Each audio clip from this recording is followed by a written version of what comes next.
राष्ट्रपति महोदया से राजस्थान विधानसभा के इस सदन को संबोधित कर अनुग्रहित करने के लिए विनम्र अनुरोध है। माननीय राष्ट्रपति महोदया।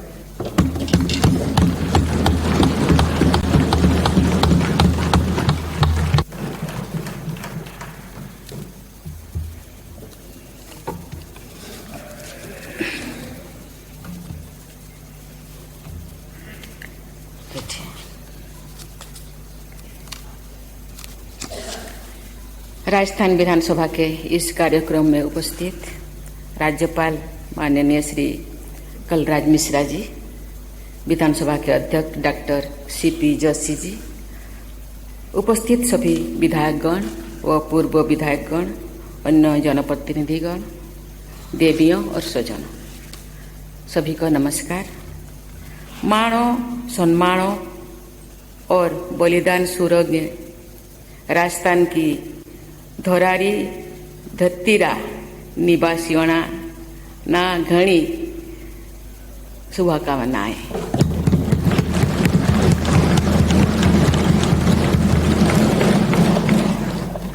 कुछ बोलने से पहले मैं विधानसभा के पावन धरती को मैं नमन करती हूँ।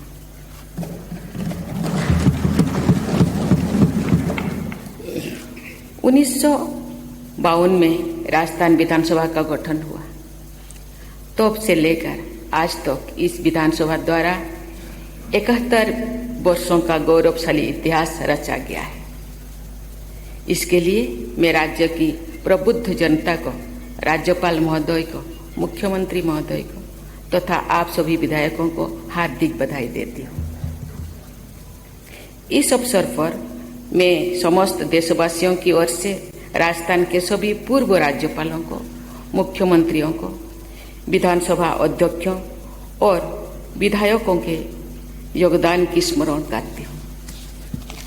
राजस्थान के लिए ये विशेष गौरव की बात है कि वर्तमान संसद के दोनों सदनों ने अध्यक्षता राजस्थान विधानसभा के पूर्व विधायकों द्वारा की जा रही है।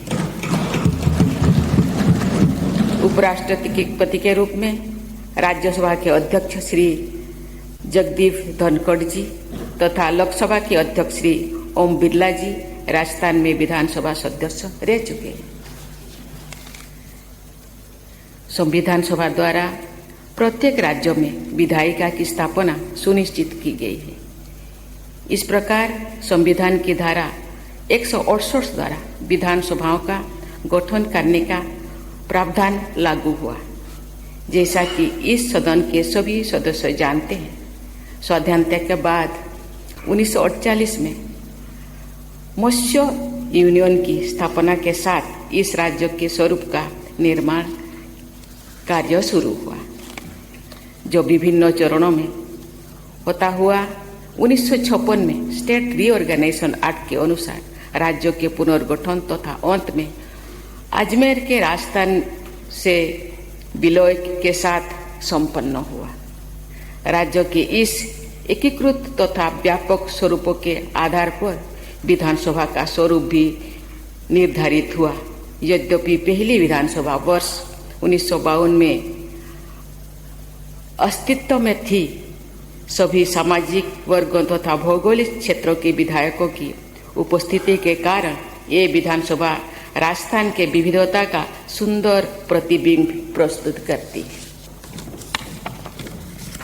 क्षेत्रफल के दृष्टि से राजस्थान देश का सबसे बड़ा राज्य है। राजस्थान में जैसलमेर के मरुस्थल से लेकर सिरही के माउंट आबू, उदयपुर की झीलों तथा रणथंभौर के वनांचल में प्रकृति की इंद्रधनुषी छटा दिखाई देती है।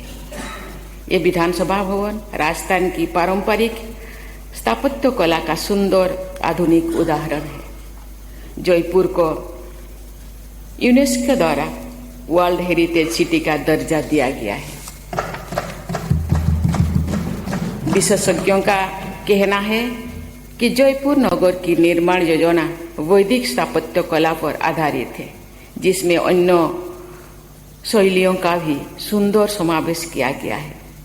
राजस्थान के शिल्पकार और कारीगर बेजोड़ निर्माण कार्य और हैंडीक्राफ्ट के लिए जाने जाते हैं। राष्ट्रपति भवन की गणना विश्व के सबसे प्रभावशाली भवनों में की जाती है। मैं आपके साथ ये साझा करना चाहती हूँ कि राष्ट्रपति भवन के निर्माण में लगे अधिकांश पत्थर राजस्थान से ही गए थे। राष्ट्रपति भवन के सुंदर निर्माण में राजस्थान के अनेक कारीगरों का परिश्रम और कौशल शामिल है। जयपुर कलम राष्ट्रपति भवन के प्रांगण की शोभा बढ़ाता है।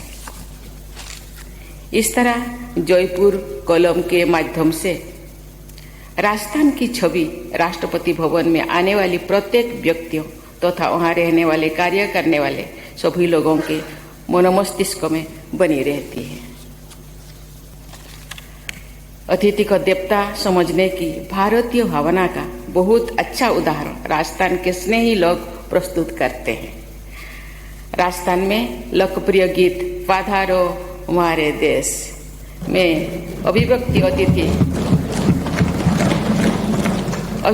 अतिथि सत्कार को भावना को यहाँ के लोगों ने अपने व्यवहार में भी ढाला है। राजस्थान के लोगों के मधुर व्यवहार और प्रकृति तथा कलाकृतियों के मनमोहक आकर्षण के कारण देश विदेश के लोग यहाँ बार बार आना चाहते हैं। देवियों और स्वजनों, राजस्थान के उद्यमी लोगों ने राज्य से और देश से बाहर जाकर वाणिज्य और व्यापार के विभिन्न क्षेत्रों में अपनी प्रभावशाली पहचान बनाए है।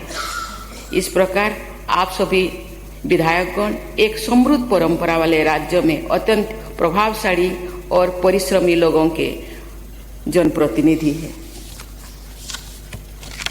सभ्यता और संस्कृति के हर आयामों में राजस्थान की परंपरा बहुत मजबूती रही है। आज से लगभग 1500 वर्ष पहले राजस्थान के क्षेत्रों में ही संस्कृत के महाकवि माघ ने शिशुपाल बद्ध नामक श्रेष्ठ महाकाव्यों की रचना की थी। उनके काव्यों की तुलना महाकवि कालिदास के काव्यों से की जाती है। हिंदी का प्रथम कवि होने का गौरव राजस्थान के चंद बरहाई को जाता है। उनके द्वारा बरदाई के जाता है। उनके द्वारा लिखित पृथ्वीराज रासो को हिंदी भाषा का पहला काव्य माना जाता है। राजस्थान की मीराबाई ने भक्ति साहित्य को अमूल्य योगदान दिया है। महानता तथा लोकतांत्रिक भावना पर आधारित राज्य व्यवस्था राजस्थान की भावभूमि में प्राचीन काल से ही विद्यमान रही है। महाभारत में आदिवासी समुदाय के ऐसे गणतंत्रों का उल्लेख मिलता है जो 5वीं शताब्दी तक अस्तित्व में रहे थे। ऐसे गणतंत्रों में राजस्थान के उत्तरी क्षेत्र में स्थापित यौधेय जनजाति का गणतंत्र सर्वाधिक प्रसिद्ध है। स्वाभिमान के लिए संग्राम करने की भावना राजस्थान की धरती के लोगों में कूट कूट कर भरी हुई है। यही भावना राजस्थान के गौरवशाली इतिहास का आधार रही है।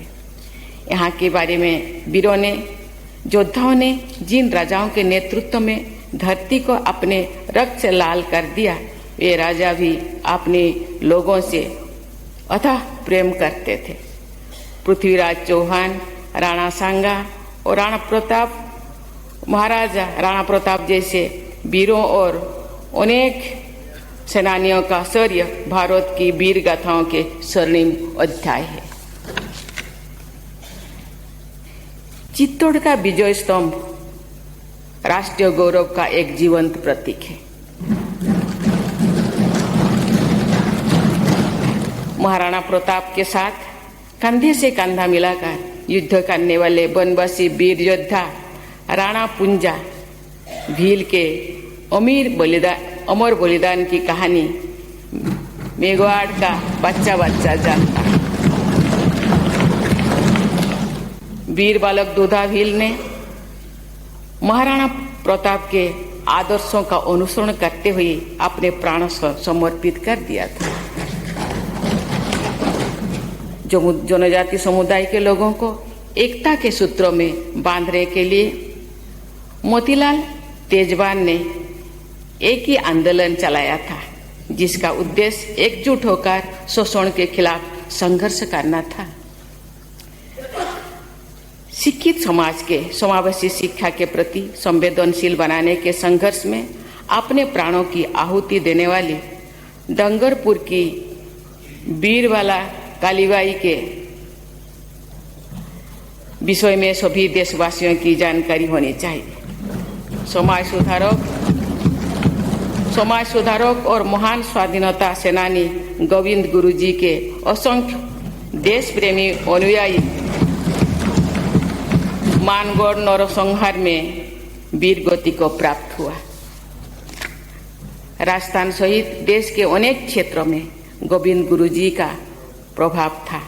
मुझे प्रसन्नता है कि आज़ादी का अमृत महोत्सव के उपलब्धि में हो रहे कार्य के माध्यम से देशवासियों को मानगढ़ धाम की गौरव गाथा के बारे में अवगत कराया जा रहा है।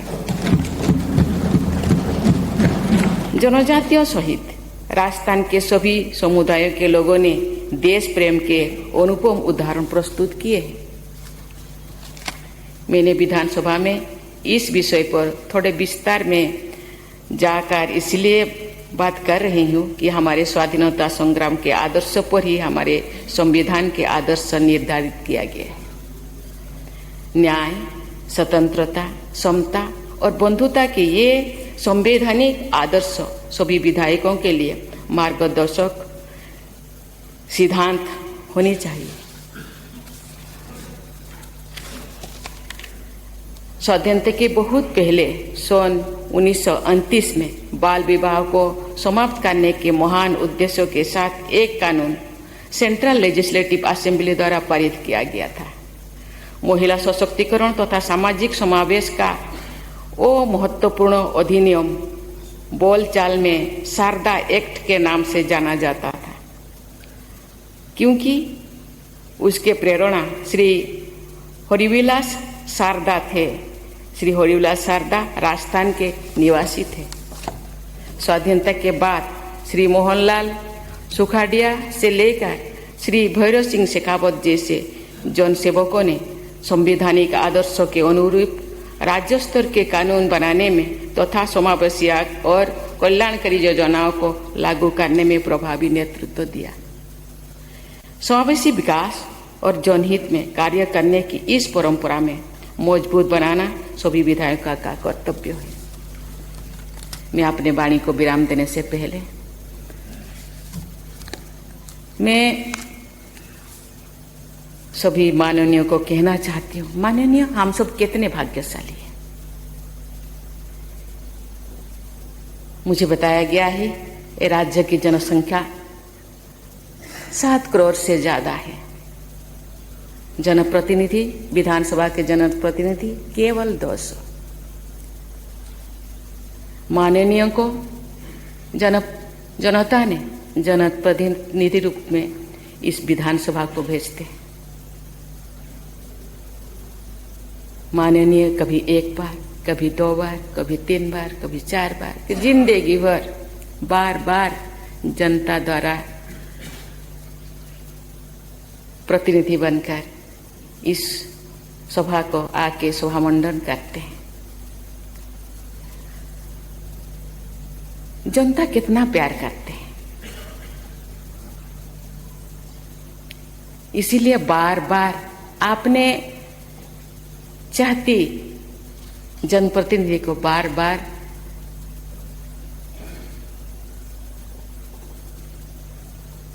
इस विधानसभा को चुन के भेजते हैं। कभी कभी इतने प्रभावित होते हैं अपने नेता या अपने प्रतिनिधि का हर चीज को फॉलो करते हैं।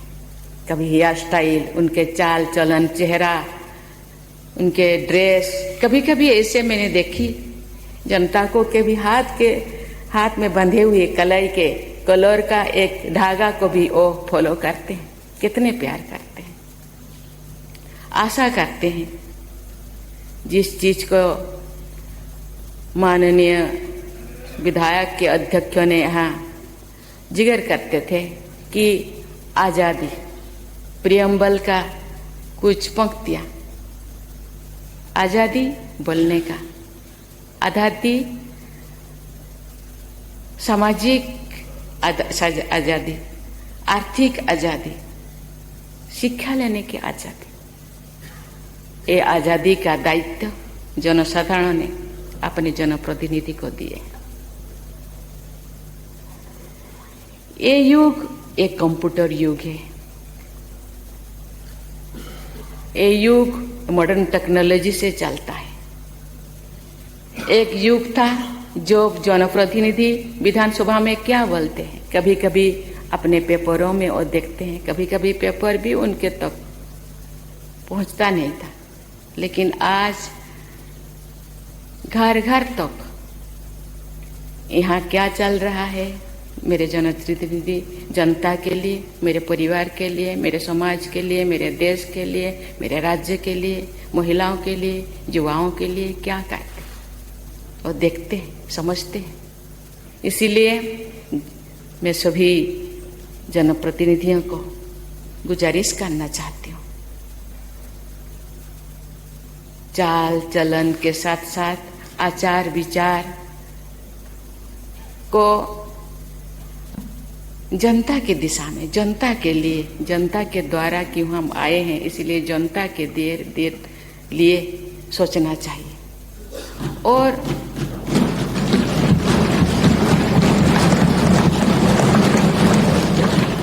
केवल हम नुहे, मैं नुहे, मेरा सच, मैं और मेरा को छोड़ के हमारा होना चाहिए।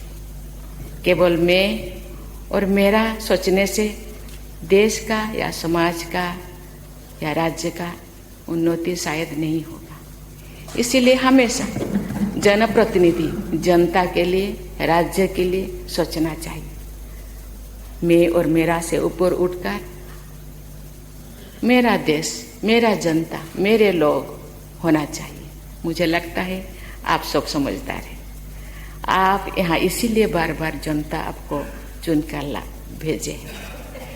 मुझे लगता है आने वाला दिन जो भी मुद्दा हमको पता है कि ये मुद्दा हम लोगों के हम अभी चाहिए, नीड ऑफ द आवर, अभी का क्या जरूरत है, वर्तमान की जरूरत चीजें का उसी हिसाब से नियम बनाने का दायित्व जनता ने जनप्रतिनिधि को दिए हैं। आप उसको बना सकते हैं, आपके हाथ में हर चीज है। इसीलिए मैं चाहूंगी कि आगे चलकर ये XYZ ने नहीं किया, लेकिन अपने खुद को पूछना चाहिए, मैं क्या किया, हम क्या किए।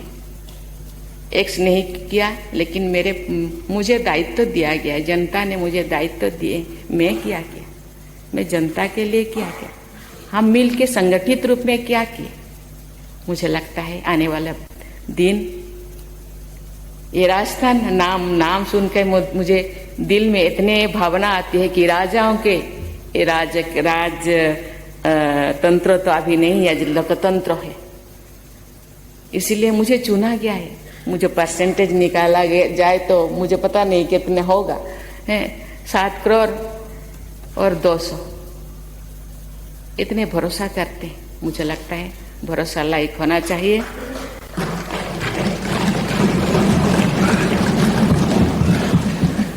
मैं राजस्थान के समग्र विकास तथा राज्य के सभी निवासियों के स्वर्णिम भविष्य की मंगल कामना करती हूँ। राजस्थान की विधानसभा के सभी सदस्यों जनकल्याण और राज्य के विकास के लिए निरंतर कार्यरत रहेंगे तथा संसदीय प्रणाली के गरिमा को बढ़ाते रहेंगे। इसी विश्वास के साथ मैं अपने वाणी को विराम देती हूँ। जय हिंद, जय भारत, जय राजस्थान।